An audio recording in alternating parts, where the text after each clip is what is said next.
Okay, do you want the good news or the bad news first? All right, so the bad news first. DC will not be moving forward with recreational sales this year. Now, this bill would also automatically expunge cannabis-related offenses and give people in the jails who are currently in jail to have their sentences modified or vacated. The council wants to make sure Congress does not suddenly put a new measure in the appropriations bill to block this move before they progress any farther. As a part of their budget program for the fiscal year, they put a rider in it because of Harris. No, not Camilla. We did it, Joe. Andy, Republican Andy Harris from Maryland. Big anti-legalization guy, this guy right here. There is no business legitimate under federal law that deals with marijuana. But to say that it's, quote, a legitimate business greatly simplifies a very complicated setup. So there is no legitimate business. Now, we could change that, and we should.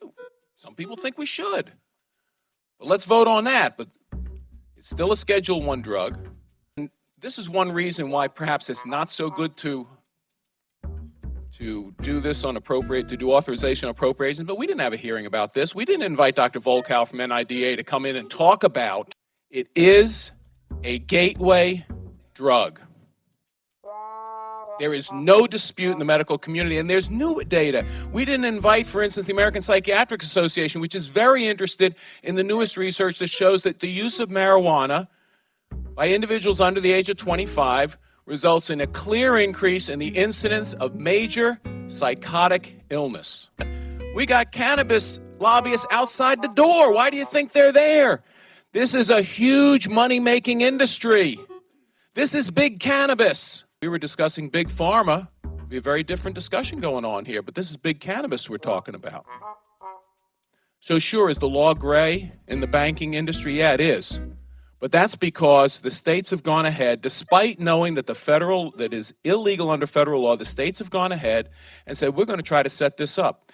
Now, California's had this for years and years and years, and it's funny, this issue hadn't come up with in California, so they must have been... No, this is like really a big kick in the pants because it was such an easy layup for Democrats to not have that in the bill. And also under this provision was an abortion ban too, which is really fucked up that they passed these along with just budget. That's crazy. It's just politics politicking, and it fucking sucks. Because everybody voted this in that area. The people who live there want these things to happen. In November of 2014, DC voters approved Initiative 71, legalizing the possession of up to 2 ounces of marijuana for personal use. Now, Initiative 71, decided by the people, allows for all of this herbal usage in DC.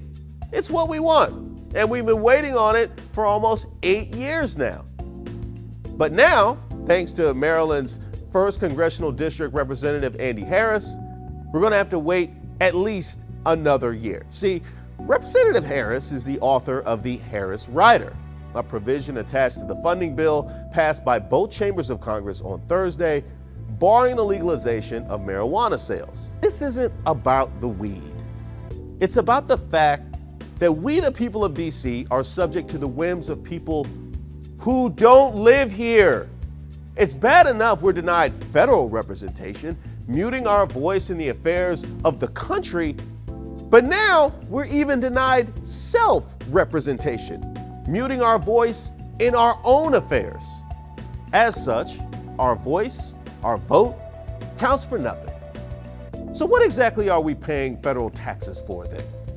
But the reason why this is bad news is because it opens up this thing called the gray market. Now, the gray market is something that happens on the in-between periods of legalization, or in just medical use. This term basically refers to weed being gifted to people because it is legal as long as there's no cash interaction for that particular product. I wanted to ask you about the so-called sticker loophole. It's something that has allowed vendors to gift marijuana to people who buy something else, so like a sticker or a t-shirt. Now, I'm not saying that's a bad thing. Get your hustle on, bro. I don't care. Now, this market isn't necessarily bad, but what is harmful is that it is now going to be extra policed. There's no other way of saying it, is that the police are gonna be on these motherfuckers like flies on shit.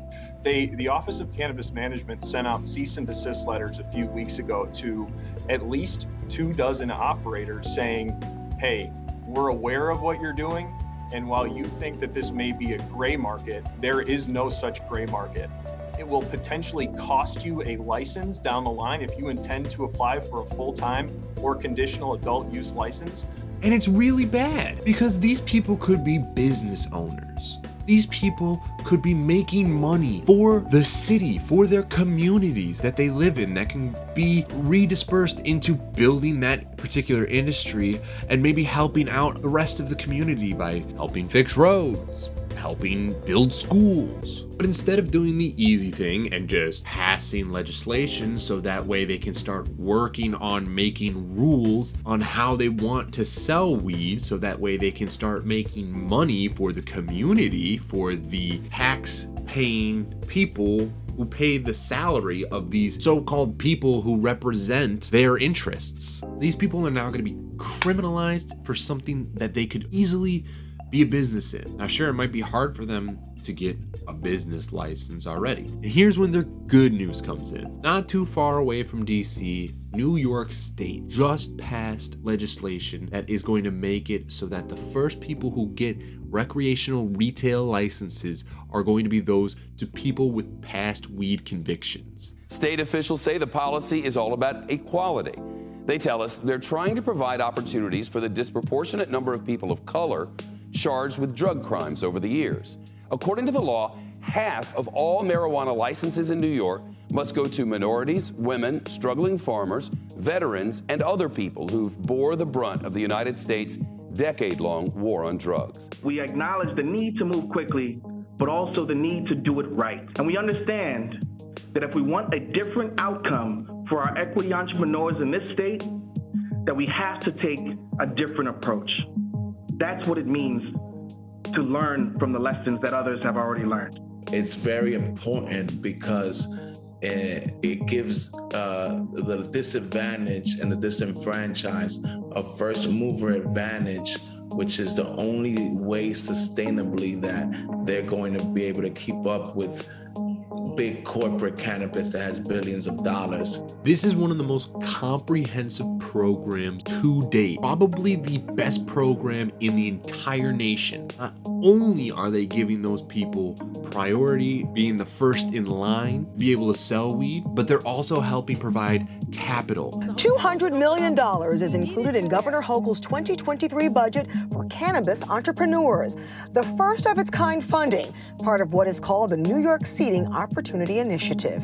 Is actually trying to take on some of the historical inequities that are not even about cannabis, right? They're figuring out that they're talking about access to capital, they're talking about real estate. That is incredible. It's the most a state has ever done in terms of a social equity program. The only issue I take with it is you have to be part owner of a business for more than 2 years, which I think is fair, but also people who have been locked up have to jump through a lot more hoops to even just get a job, to get loans. It is much, much harder when you have a conviction on your record to do a lot of things in general, let alone start a business. So while they will prioritize those, I hope that they are able to open up more licenses, at least after these first 100 to 200, to those who this might be their first business to open. I can see why we want